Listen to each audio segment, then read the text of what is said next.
बिस्मिल्लाहिर्रहमानिर्रहीम। मेरे दोस्तों, अब से 2-3 घंटे पहले बज़रिए सोशल मीडिया ये इतला मिली कि बलदियाती इलेक्शन को मुलतवी कर दिया गया है।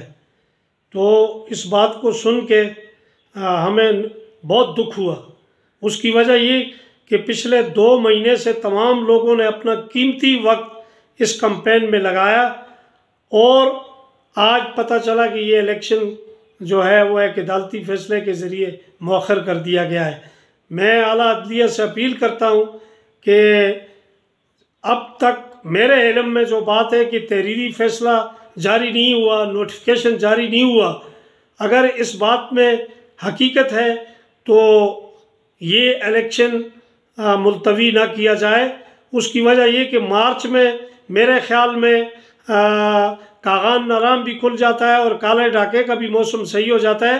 और अब चूँकि शेड्यूल भी आ गया और सिर्फ 5-6 दिन रह गए पेपर नॉमिनेशन में, इस मौके के ऊपर जो है इलेक्शन को मुलतवी करना आवाम के मुफाद के ख़िलाफ़ है।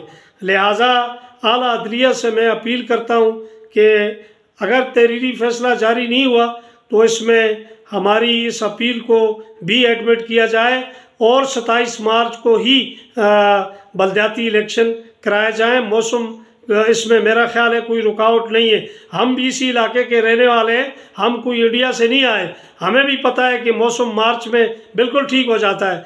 अब लोगों ने 2 महीने से कैंपेनें चलाई है, आज जबकि पेपर में नॉमिनेशन में 5 दिन है तो पता चला कि इलेक्शन मुलतवी हो गया है। अगर ये फ़ैसला वाकई तहरीरी शक्ल में जारी होता है तो मैं एक पाकिस्तानी की हैसियत से इस फैसले को सुप्रीम कोर्ट ऑफ पाकिस्तान में ज़रूर चैलेंज करूँगा।